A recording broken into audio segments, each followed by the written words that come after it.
forgotten by the mind of man.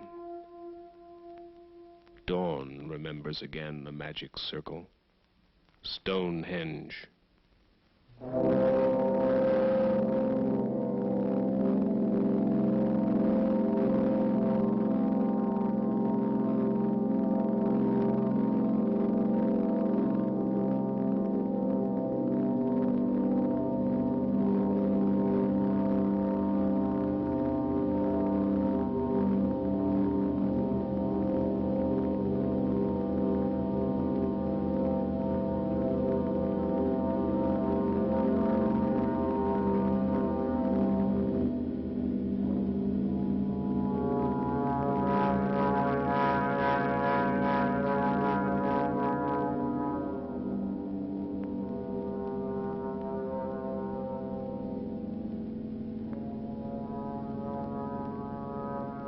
Magic circle, observatory, temple aligned with the rising of the sun and the turning of the heavens.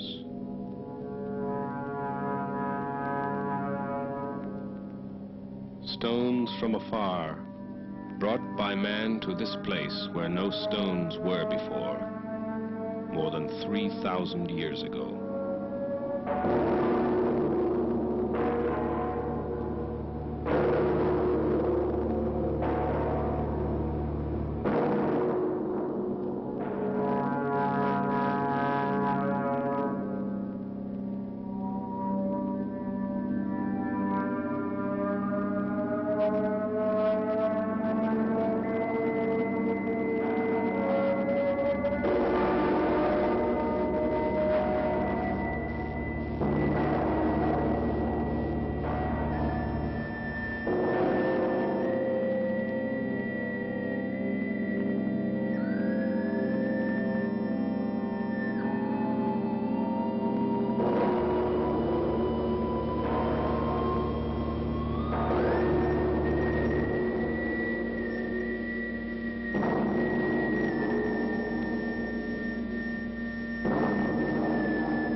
Apollo 11, 15 July 1969, Cape Kennedy, Florida, the night before the great day.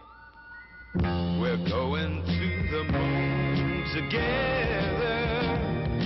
Pack your bags and jump into the car.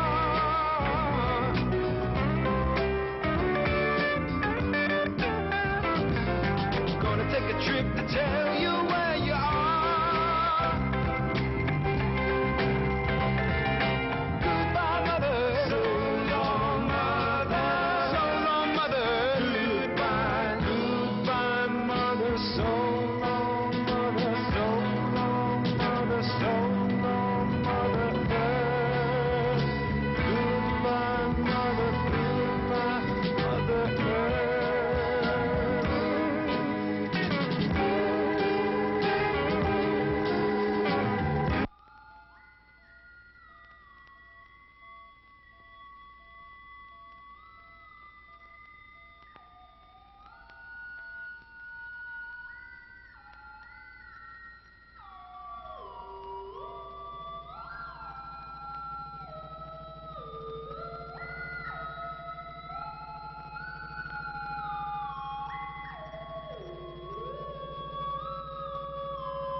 £6 million of machine, 36 stories tall. Nearly 10 years' work of 500,000 people.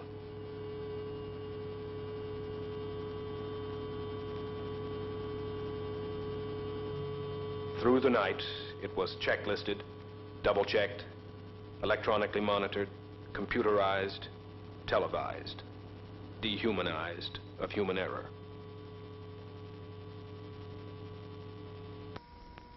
While the night of celebration was ending, the day began for the astronauts. Breakfast, medical examination, suiting up. Every important valve, gauge, and circuit was continually monitored at Launch Control Center throughout the 28-hour countdown.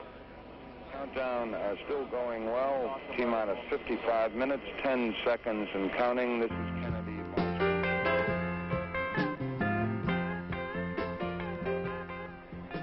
Among the 6,000 special guests were a vice president, an ex-president, 2 plane loads of the diplomatic corps from Washington, 205 U.S. congressmen, 19 governors, 30 senators, 50 mayors from cities across the country, movie celebrities and television personalities, and another 2 plane loads of dignitaries from Europe.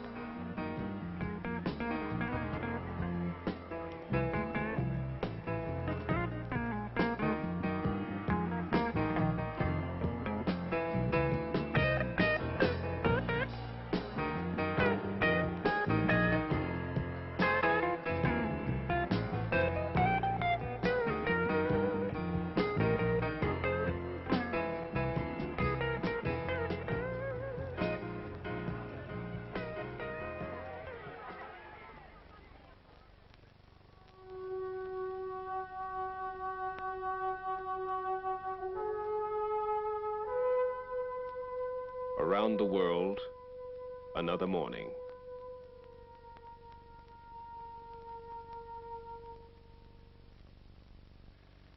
Not so very different from the morning before or tomorrow morning.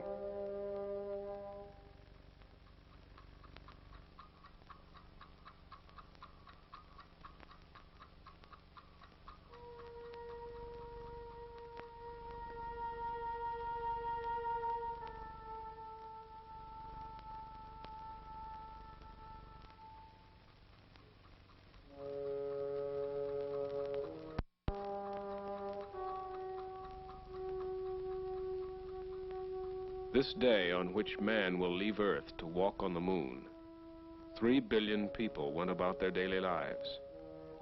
Some in the way their ancestors did centuries before, others in a world shaped by modern technology. It seemed that most people were unaware that this event might change the history of the human race. That this morning would be marked in history books and learned by their children's children.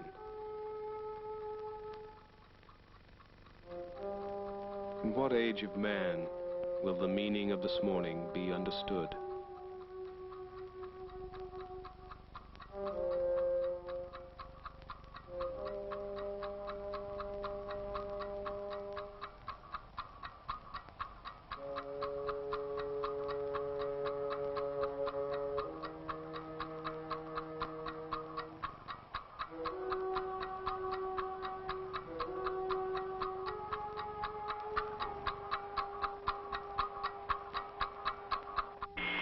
This is Apollo Saturn Launch Control. We passed the 6-minute mark in our countdown for Apollo 11, the flight to land of the first men on the moon.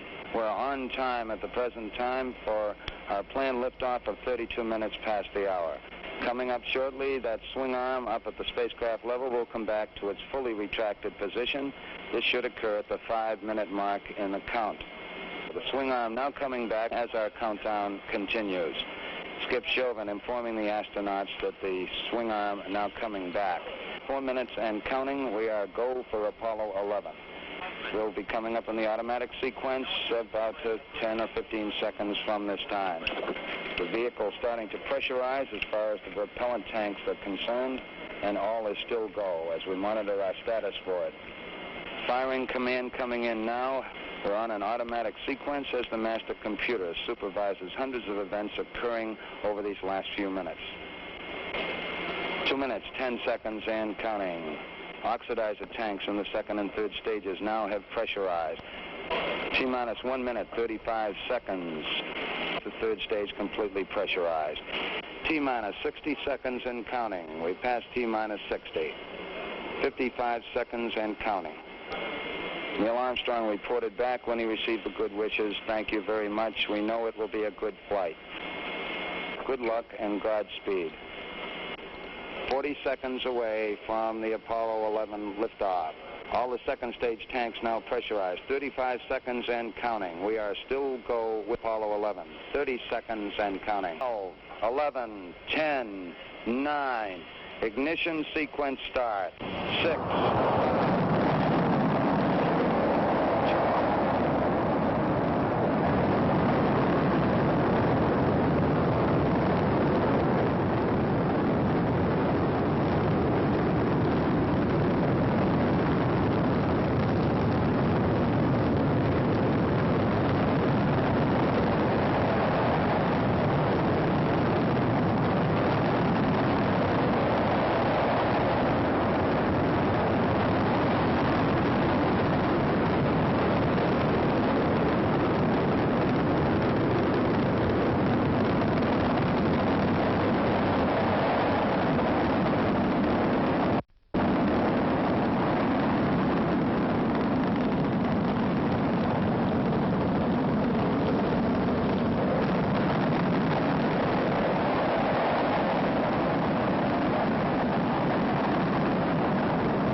for mode 1 Charlie.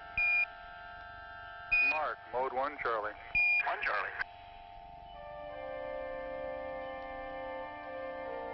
This is Houston, you are go for staging.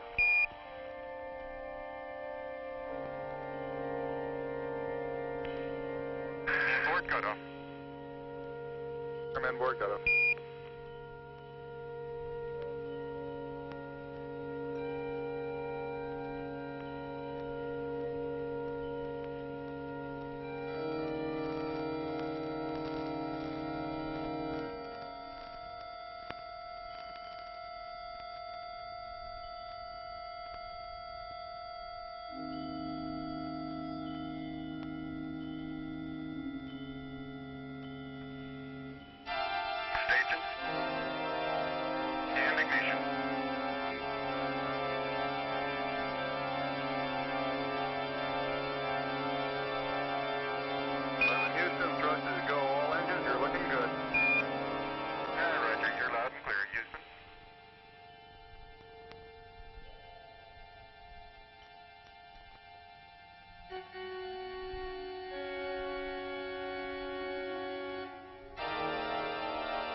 We got skirt sep. Roger, we confirm skirt sep. Tower's gone. Roger, tower.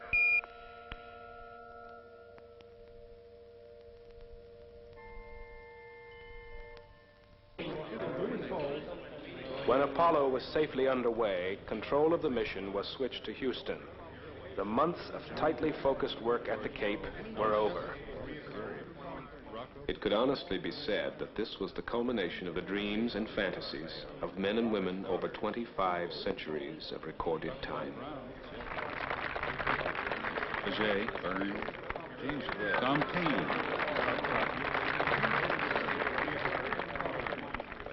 James Webb, Marconi, Gilroy, John Hubble, Debus, Laplace, Galileo, Descartes, Marie Curie, Alan Shepard, H.G. Wells, Edward White, John F. Kennedy, Gagarin, Valentina Tereshkova, Paracelsus, Chaffee, Rizzo, Rene Descartes, Copernicus, Leonardo da Vinci, Isaac Newton, Lobachevsky, Kepler, Konstantin Tsiolkovsky, Albert Einstein,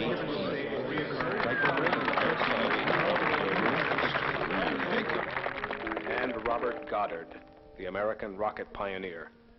Yankee inventor, dreamer. They called him the Moon Man and laughed. But on his own, he went ahead designing, inventing, and testing. His first proving grounds were on his Aunt Effie's farm in Auburn, Massachusetts. The neighbors complained.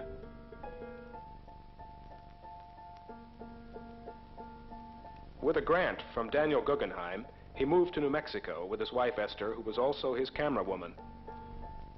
Goddard had invented and launched the world's first liquid propellant rocket in 1926. And in the end, he accumulated more than 200 patents for everything from multi-staged rockets to fuel pumps and clustered engines.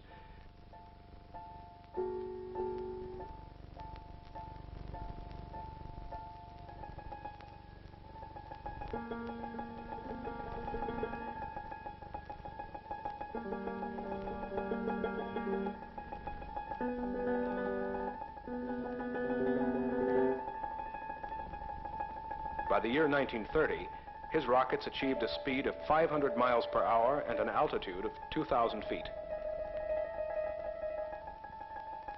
This was the year in which the 3 Apollo astronauts were born. Goddard had a vision of the age of space, but the world was too slow to make it happen before his death.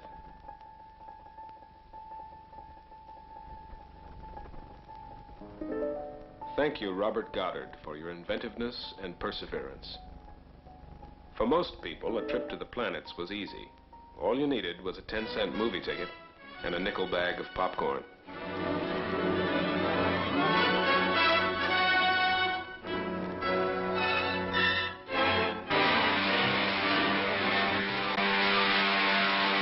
larger speed to 1/2.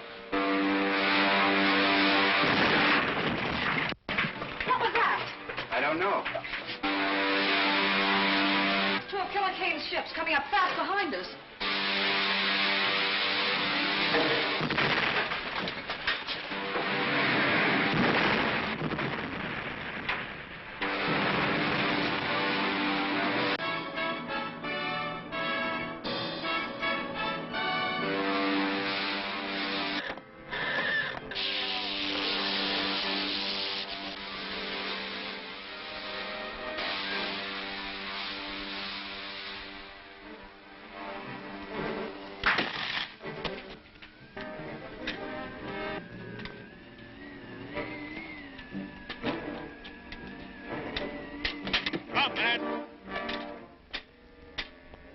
Thanks for saving us. Stand back.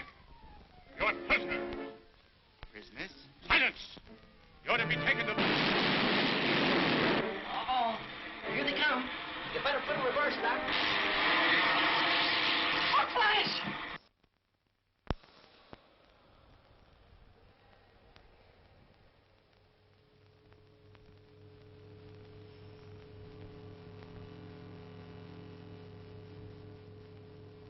What science fiction in the childhood of the space age could have guessed the shape of reality? The Saturn V rocket. 3 stages, 28 stories tall, with 11 engines as powerful as all the waterfalls in North America combined. Years in the planning, months in the building and testing, the Saturn first stage lived but 2 minutes 41 seconds. Stages.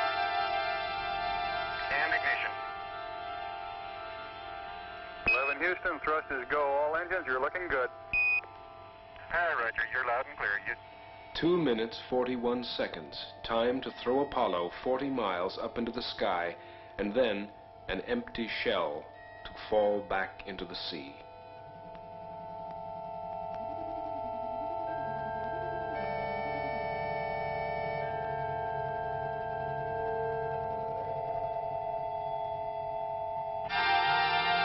We got skirt step. Roger, we confirm skirt step. Tower's gone. Roger, tower. Neil Armstrong confirming both the engine skirt separation and the launch escape tower separation. Yeah, Houston, Apollo 11 and Saturn gave us a magnificent ride. Roger, 11, we'll pass that on, and it certainly looks like you're well on your way now. 11 Houston, your guidance is converged. You're looking good. Downrange 140 miles, altitude 62 miles, velocity 10,000. Mission Control in Houston, Texas had taken over from Launch Control at Cape Kennedy for the duration of the 8-day mission. The complicated technology of Apollo Saturn evolved from an ingeniously simple concept: lunar orbit rendezvous. This requires a rocket made in many pieces that discards the useless weight of each piece when its function is completed. The flight began with a vertical lift through the heavy lower atmosphere and a tilt to the east. At 6,000 miles per hour, the empty first stage is discarded to save weight. So is an adapter ring and the unused escape tower. With the second stage firing, it reaches 15,000 miles per hour when it too is jettisoned. The third stage places Apollo in Earth orbit at 17,400 miles per hour. When the spacecraft has been thoroughly checked out by the crew, the third stage fires again, its speed now tearing it free from the grip of Earth's gravity. While coasting outward, the command service module separates and docks for access to the lunar module, and the empty third stage is left behind.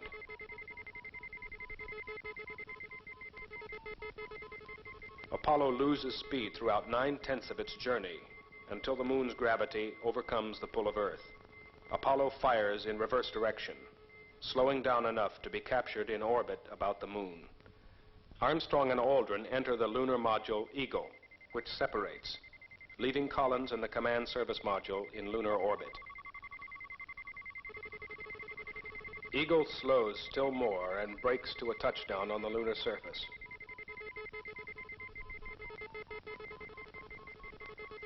After the moonwalk, the upper stage of the Eagle lifts off leaving behind the now useless landing stage, and swings into orbit to dock with Columbia once again.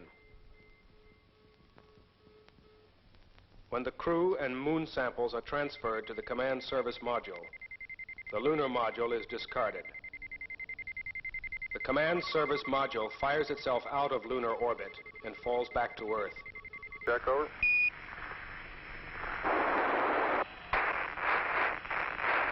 The Goldstone station reports a very weak signal.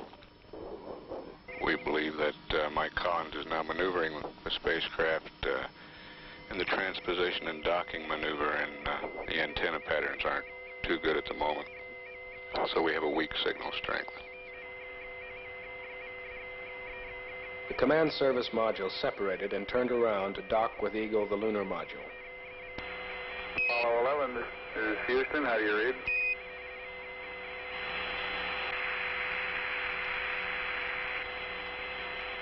Apollo 11, this is Houston. Radio check, over. Roger, we're copying you about 5 by 2, very weak. Can you give us a status report, please?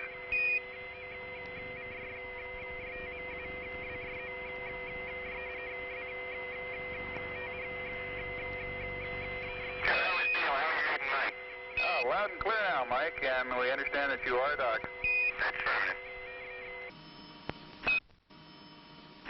Hello, Apollo 11, Houston. We recommend you accept the 949, continue through your sequence of sightings, and then we'll analyze the data afterwards, over. Okay. On board was a fourth brain, a small computer called Disky, which solved problems and helped with a long sequence of systems checks and data exchange with Earth. Houston, Apollo 11, star 40 has just disappeared now in the sextant. Could the trunnion angle 47 something be a little high? Stand by. Hello, Apollo 11, Houston. We'd like you to press on to star 44, over. Yeah, roger. How many marks? They found their way across the sea of space, navigating by the same stars that guided Columbus to shores unknown. 11, Houston, we copy 2 good marks, over. Okay. Okay, drug removal is coming next. 3 days falling to the moon, free of the gravity of Earth.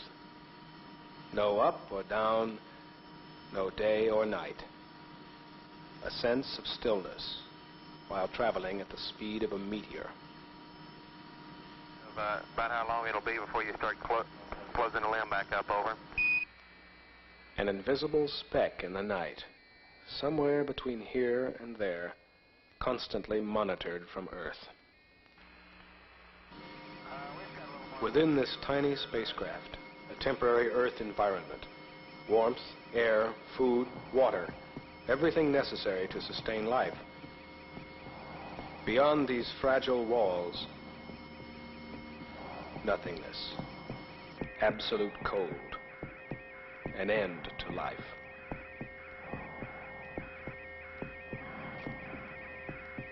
The most important function of the spacecraft, life, was also monitored constantly through telemetry, the heartbeat and breathing of each astronaut.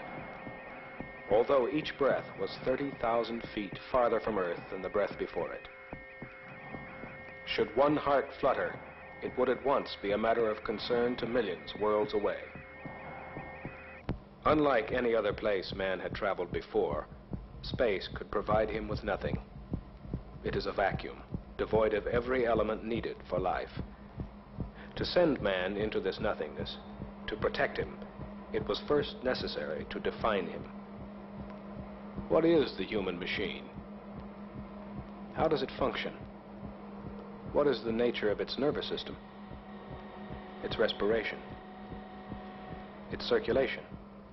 Digestion? Sight? Hearing? Balance? Its endurance?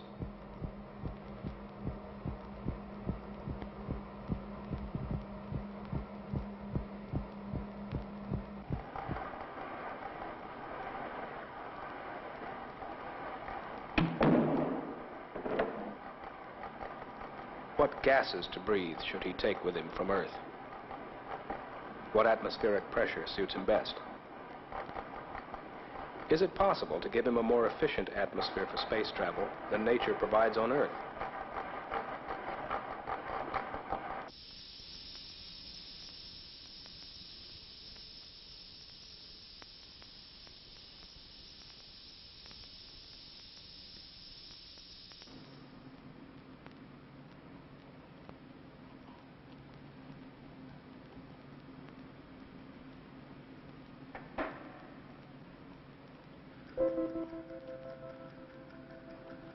The moon is 250 degrees hot in sunlight and 240 degrees below zero in the middle of its night. How long can a man bake or freeze? What protection will he need from this inhuman environment?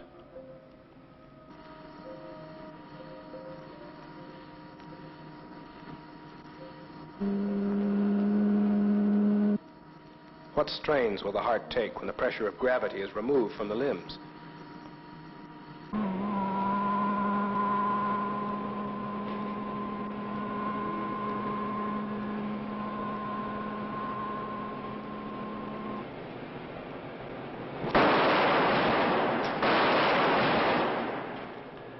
What protection will the body need from sudden deceleration or acceleration?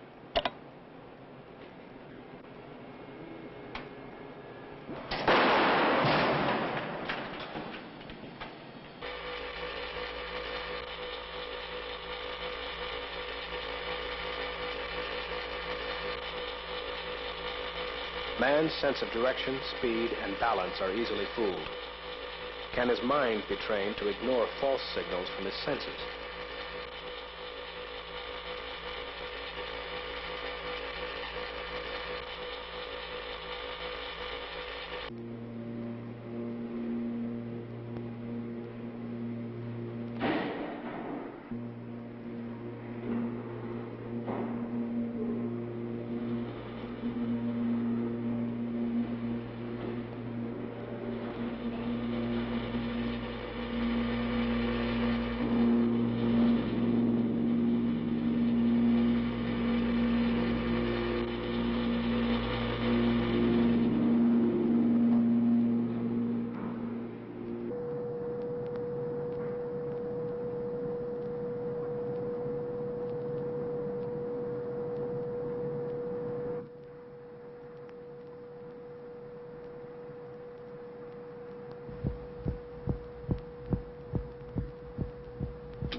We were defining the physical man in absolute terms.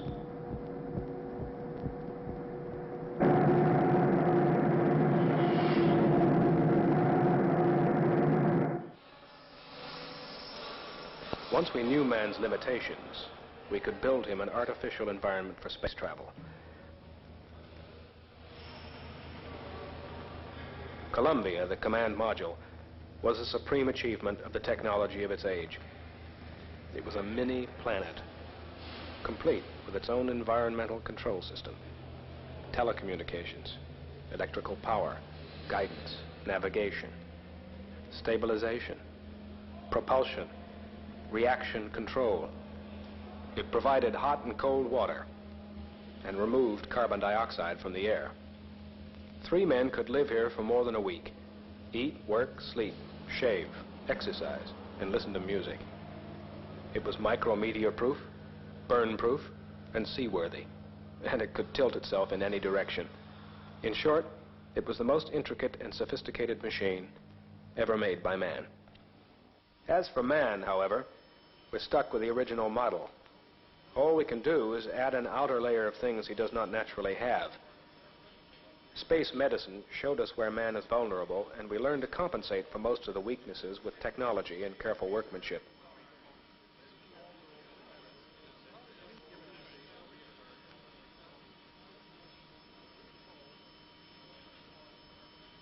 I made boxing gloves before I came here, and the fact is I was an experienced sewer, but I had to learn all over again because it was completely different from what I had sewed before.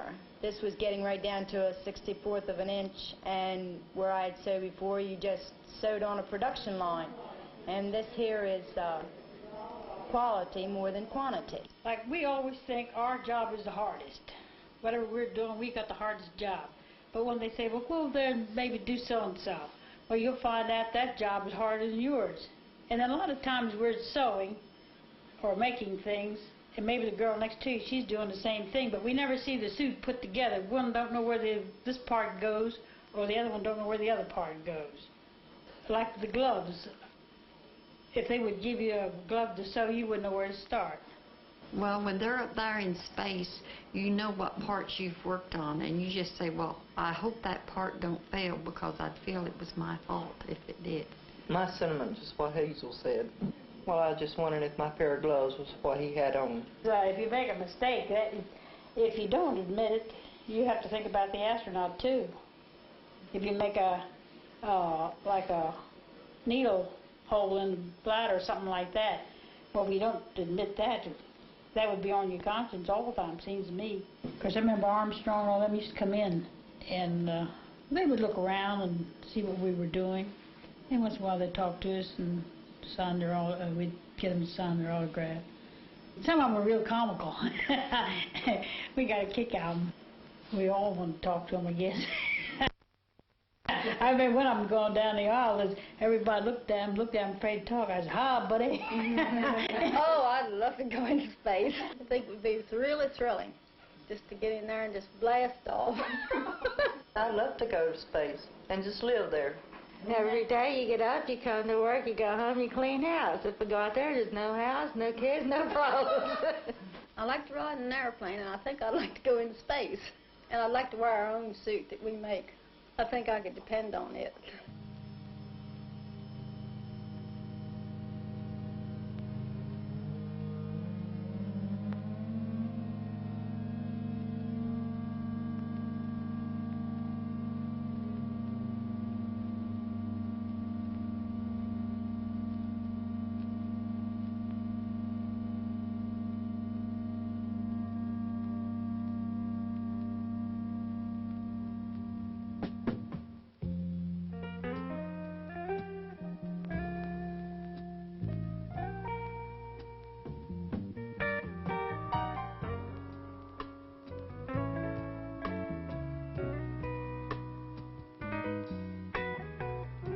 After body electrodes have been attached to monitor heartbeat and breathing, the first items of clothing are the water-cooled underwear and a urine collector.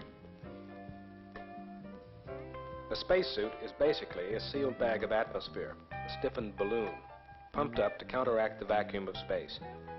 It might be called a one-man spaceship of the smallest possible dimensions. The pressure suit has to guard against extreme temperatures, hard radiation from the sun, and tiny meteorites. Yet, it must have the flexibility to allow man to function as he would in his natural Earth environment.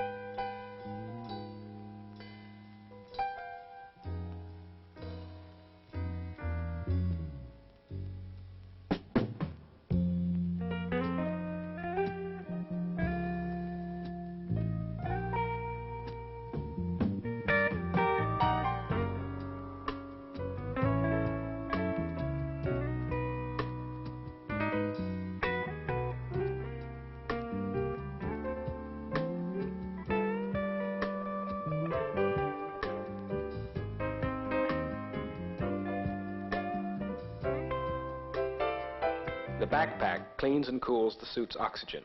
cools and circulates water through the water-cooled underwear and provides radio communication.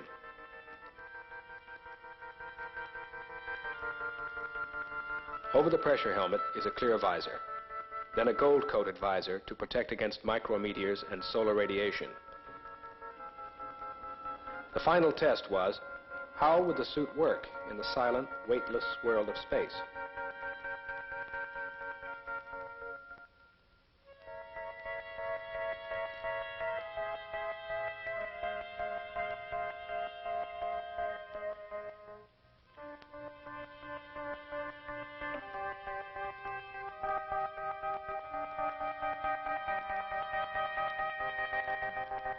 Weightlessness on Earth can be experienced only underwater or in an airplane following a parabolic flight path.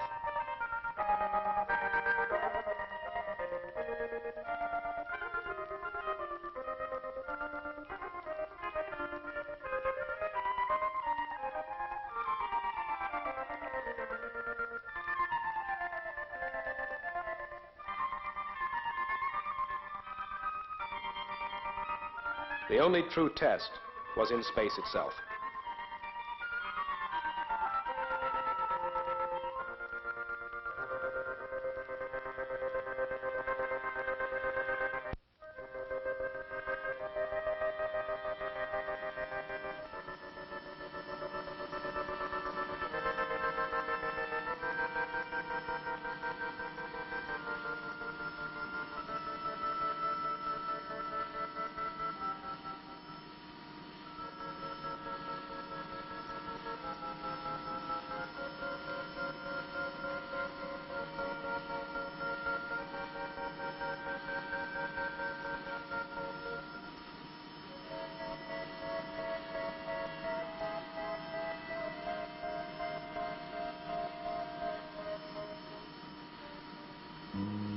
No up or down, no day or night.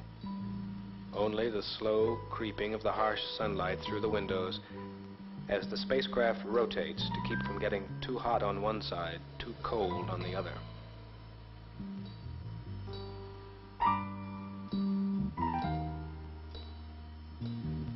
They carried with them the biological day of the Earthling, 3 meals, a snack or two, 8 hours of sleep. Time to work, time to relax, time to reflect. 3 days falling upward to the moon.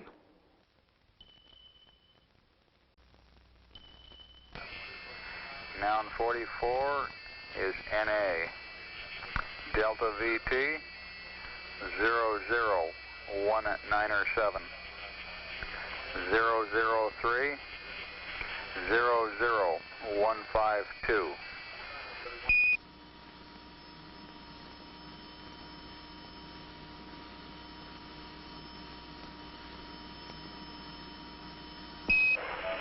Apollo 11, this is Houston.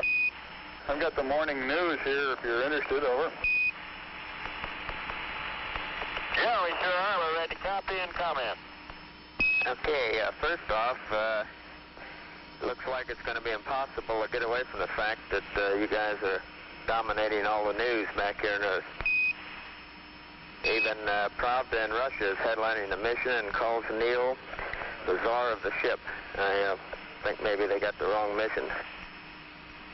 Among the large headlines concerning Apollo this morning is one asking that you watch for a lovely girl with a big rabbit. Hello there, Earthling. Hello there.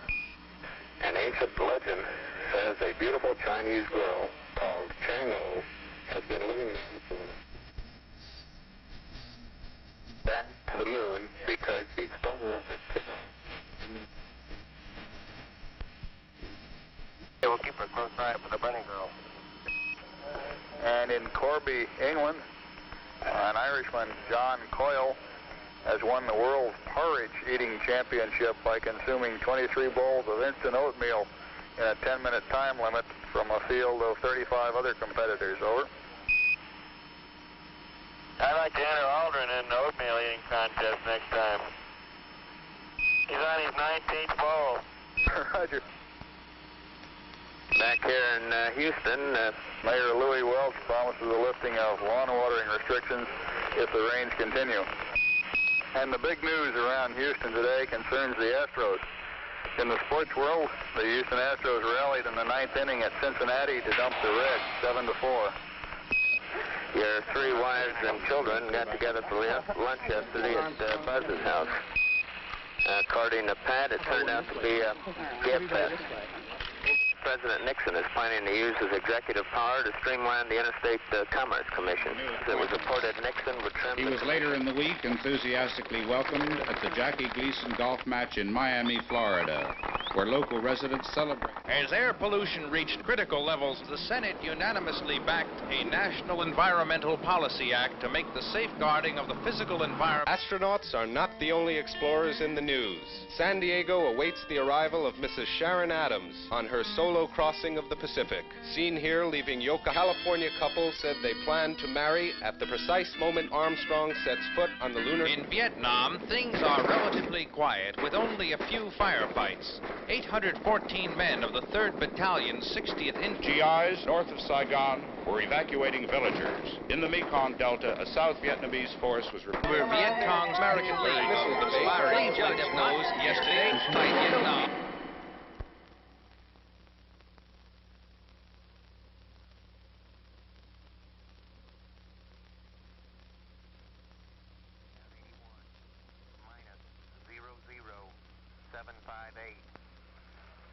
Plus, all balls, plus 000 9 or 8, plus, correction, 00572, perigee, plus 00085, 00764, 030, 000 2 9er 3, Mount 86, minus 00759er. Apollo went into orbit around the moon. The journey that had taken the lifetime of mankind was nearing its crucial moment. Hello, Apollo 11, Houston. We're wondering if you started into the limb yet, over. The lunar module Eagle was again given a thorough checkout to ensure the functioning of all systems, as Armstrong and Aldrin prepared to seal themselves off from Collins in the command module and for the two craft to pull apart. 2, 3, 4, 5, 5, 4, 3, 2, 1. Houston out, over.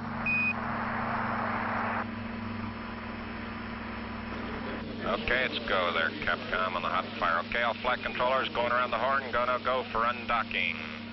Okay, retro, go. Fido, go. Guide, go. Control, go. Telcom, go. GNC, go. Ecom, go. Surgeon, go. Capcom, we're go for undocking.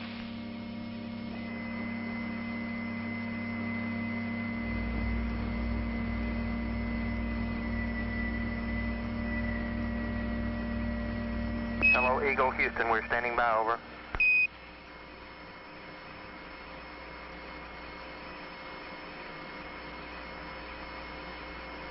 Eagle, Houston, we see you on the steerable, over. Roger, Eagle, undocked. Roger, how does it look? The Eagle has wings. Roger. Awaiting their return.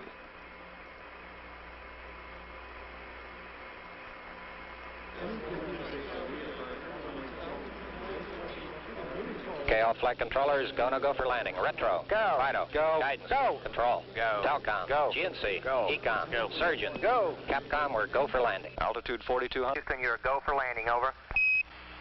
Roger, understand, go for landing, 3,000 feet. You're looking great. How you doing, Control? We look good here, 5. Roger, how about you, Telcom? Go. Guidance, you happy? Go. Fido, go. 2,000 feet, 2,000 feet, into the ag, 47 degrees. Roger. 37 degrees. Still looking very good. Your go. Time alarm. 1201. 1201. Roger, 1201 alarm. 1201 alarm. Same type, we're go, flight. Okay, we're go. We're go, same type, we're go. Altitude 1600. Eagle looking great. Roger, 1202, we copy it. 35 degrees, 750, coming down to 23. 540 feet and at 15. 10 and 50 feet down at 4. Altitude, velocity light. 3.5 down, 220 feet. 11 forward, coming down nicely, 200 feet. 4.5 down, 5.5 down. 100 feet, 3.5 down, 9 forward. Okay, 75 feet. Car's looking good, down a half. 6 forward. 60 seconds. Lights on, forward. Forward. 40 feet down, 2.5. Picking up some dust. Straight shadow. 4 forward, drifting to the right a little. 30 seconds. Forward, just. Contact light. Okay, engine stop. We copy you down, Eagle. Houston, Tranquility Base here. The Eagle has landed.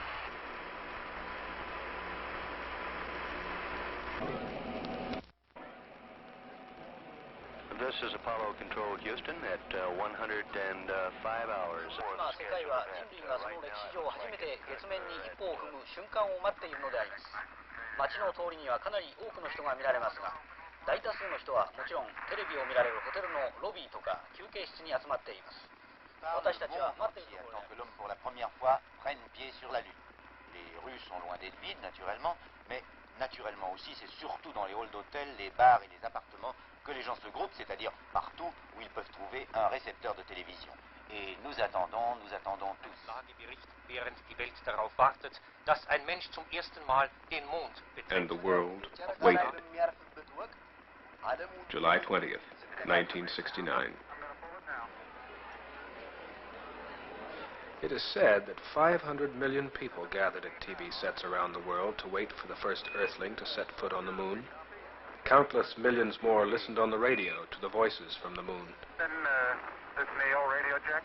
Neil, this is Houston, loud and clear. Break, buzz. Never before had so many people been attuned to one event at one time.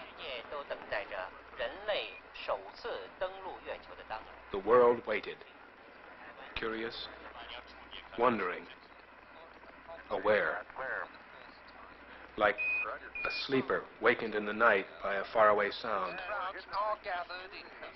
A moment sensed, more than understood. Stand by.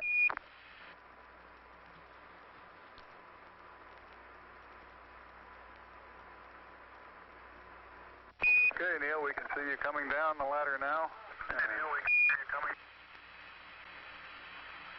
Okay, I just checked. Getting back up to that first step. That isn't collapsed too far, but it's adequate to get back up. Roger, we copy. It's a pretty good little jump. I'm at the foot of the ladder.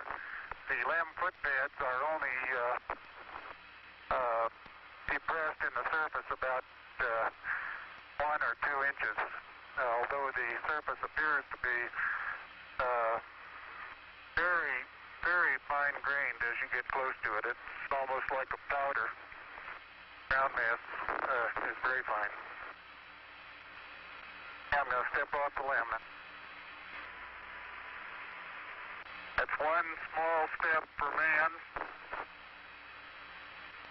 one giant leap for mankind. That's one small step for man, one giant leap for mankind.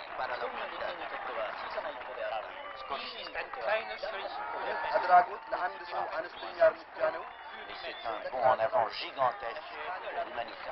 Man is on the moon at 4 seconds, 8 at a time, astronaut Neil Armstrong. L'homme est sur la Lune à 22h50. En action jeté. O godzinie 4. 人類が月面に17分。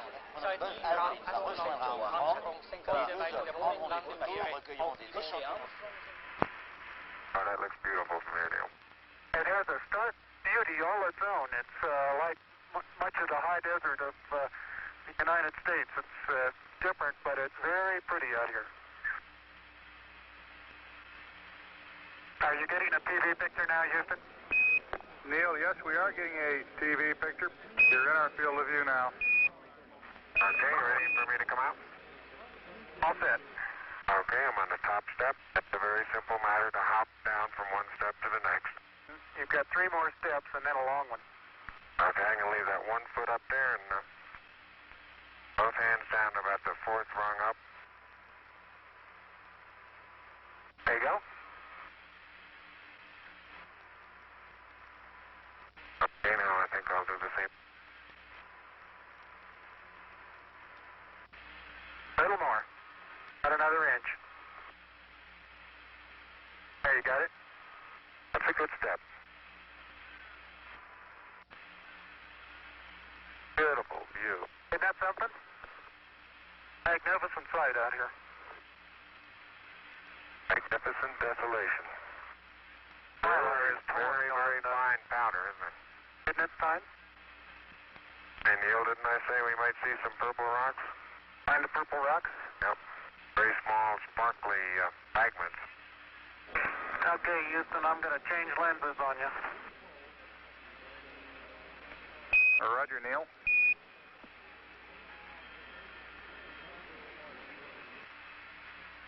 Bring you up again when you finish the panorama. You're going too fast on the panorama sweep. You're going to have to stop for... I haven't stopped. I haven't set it down yet. That's the first picture in the panorama. Okay, I'm going to move it.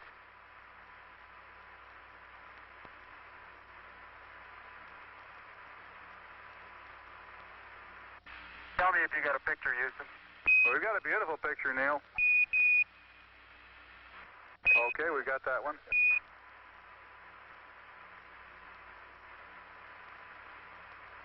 Okay, there's another good one. For a final orientation, we'd like it to come left about 5 degrees over. Okay. Okay, that looks good there, Neil. Buzz is erecting the solar wind experiment now. Every precious minute of their 2.5 hours on the surface was programmed.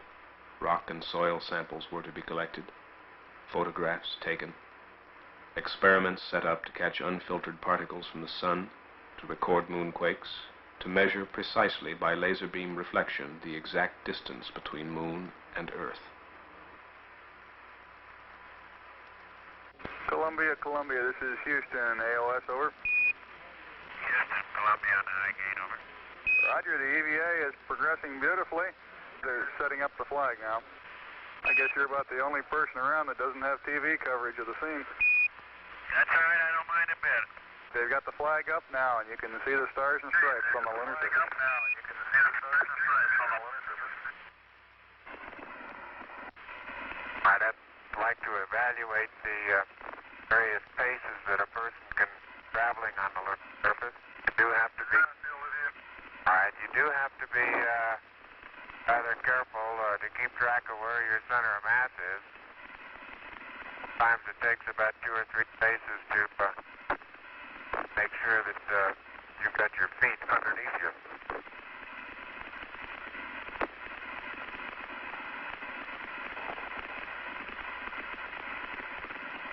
And about 2 or 3 or maybe 4 easy paces can bring you to a fairly smooth stop.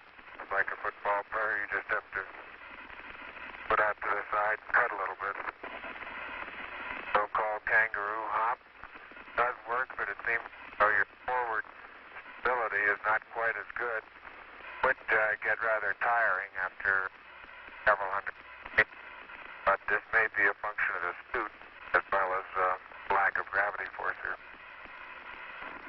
American, this has to be the proudest day of our lives, and for people all over the world. I think it's great, really great for the whole world. This means a lot to all the countries, not just for America. And being out of it and being closer to the moon makes us realize that we're all human beings together. I hope this brings unity amongst all countries. And I just hope it won't help you from solving all internal problems you may have. Well, I think it's a waste of a lot of money that could be used for something else. They holler about the people being on starvation. This huge amount of money Americans spend to see what the moon is like. What for? It's disgusting. It's a pity they haven't got something else to do.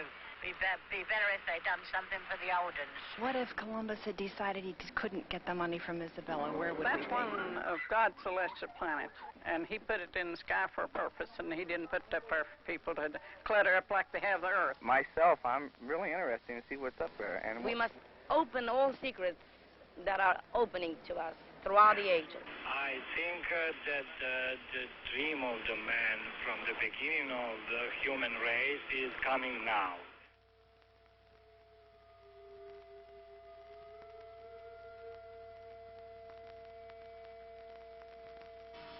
Alone, 45 miles above the moon's surface, Michael Collins completed an orbit every 2 hours.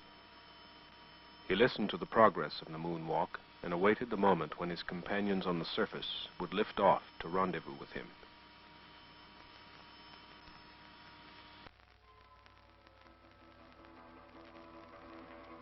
For 30 times he saw the Earth rise over the horizon of the moon. 12,000 miles of twilight, a line that divides night from day for 3 billion people on spaceship Earth.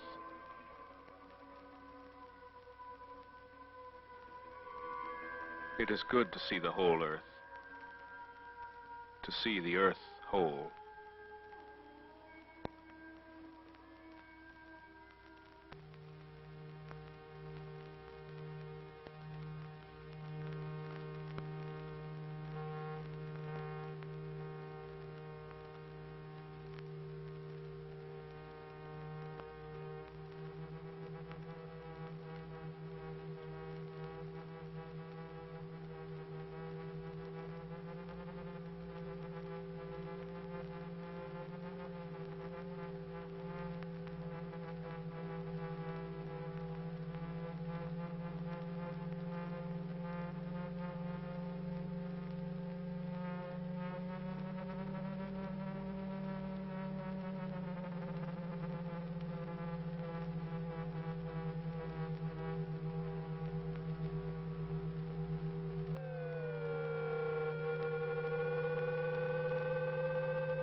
Locked within these rocks were secrets of the ages to be studied and deciphered by the scientists of Earth. The age of the moon, the age of the sun, how the moon was formed,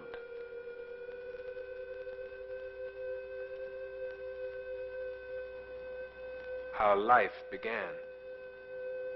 Was there ever life on the moon?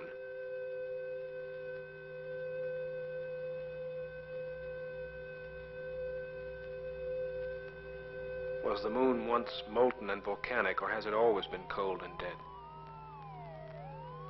Was it once part of the Earth? Or was it a wandering planet captured by the Earth eons ago?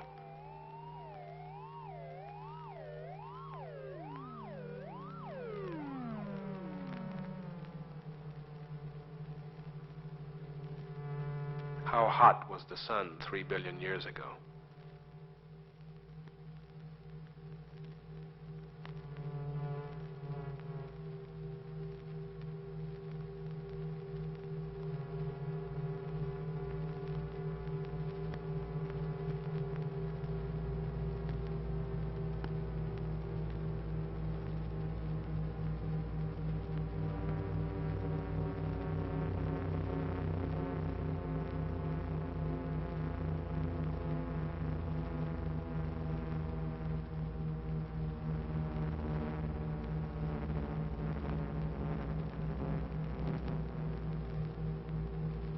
When Armstrong and Aldrin, with their precious load of moon rocks, had transferred to Columbia, the faithful Eagle, its task completed, could be cut adrift.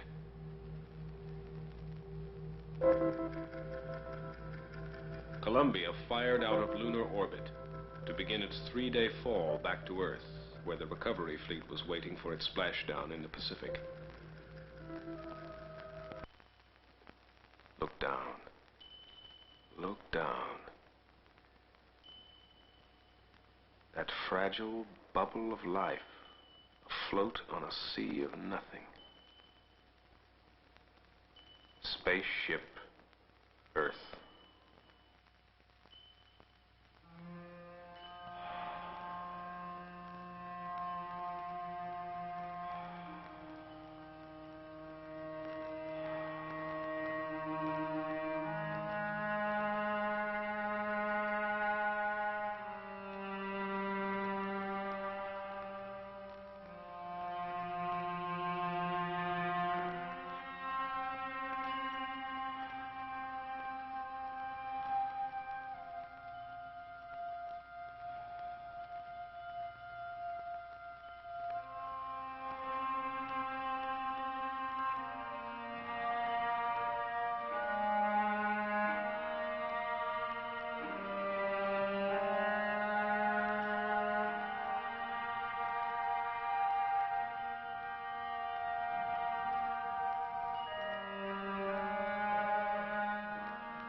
Houston, with a little recovery force information, over.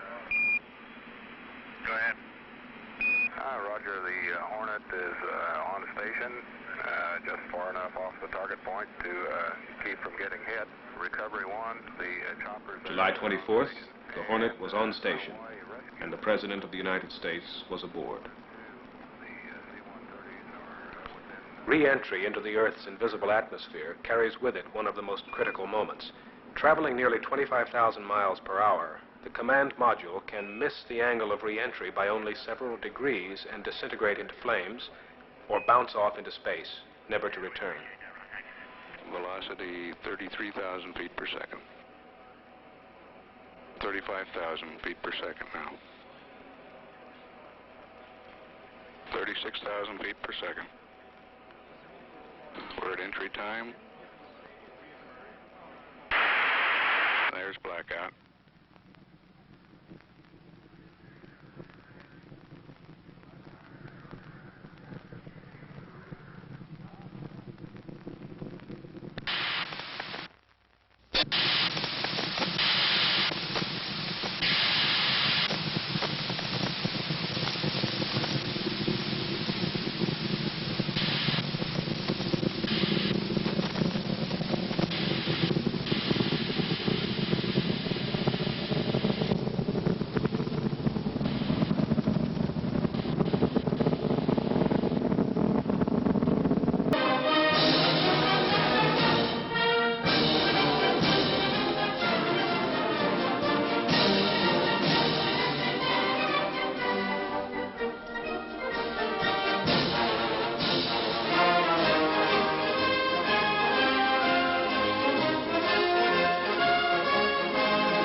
what was it we were really celebrating? 3 men who had done what no man before had done? A technological feat that was believed beyond the realm of possibility? The fulfillment of an age-old dream? Were we celebrating simply because it had been a long time since we'd had anything to celebrate? Or was this something that touched an irrational, unthinking instinct in us all?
The treasure of the ages.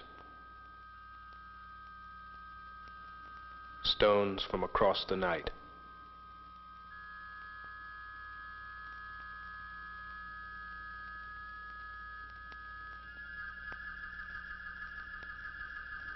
Unrubbed by wind, unwashed by rain.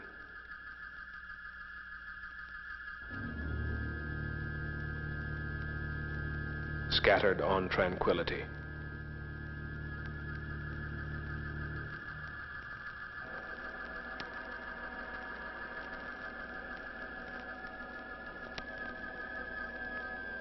Bombarded by solar particles for billions of years, but unchanged in any other way, a moon rock is like a diary of the sun, an eye unblinking since time began, that stared across the sea of space, that watched the blue planet when life began.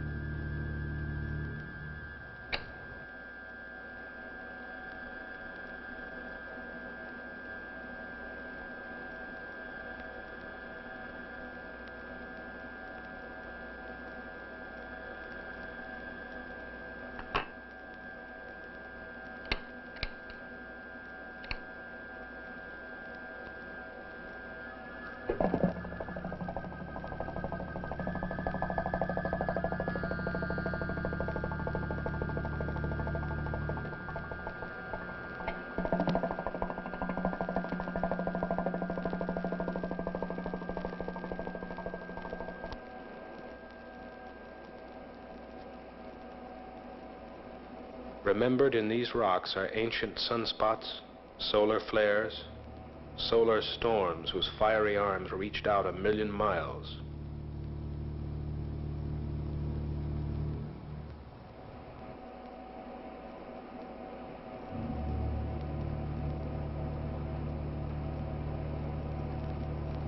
By making ourselves very small, like Alice, perhaps we will see what these rocks have seen, and remember back those billions of years to decipher the life of the sun.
Locked within our sun are answers to mysteries that have confounded man since time began.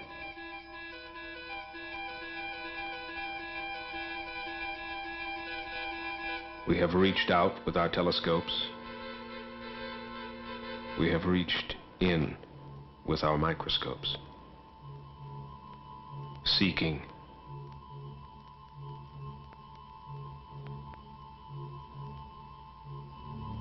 What is the source of life?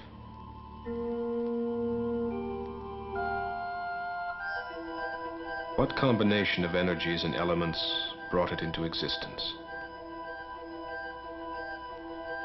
What is the relationship between the non-living and living things?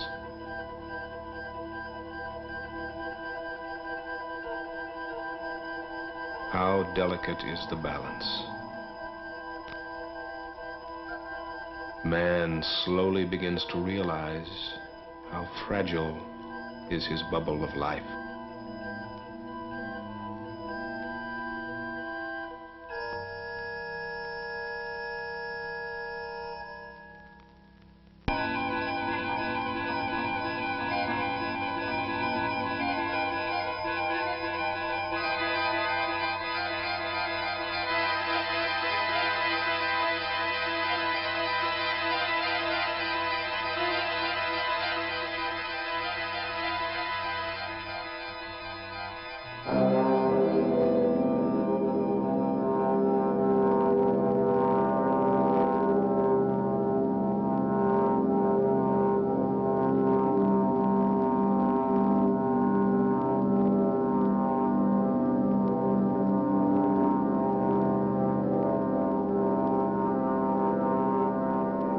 We have walked on the moon.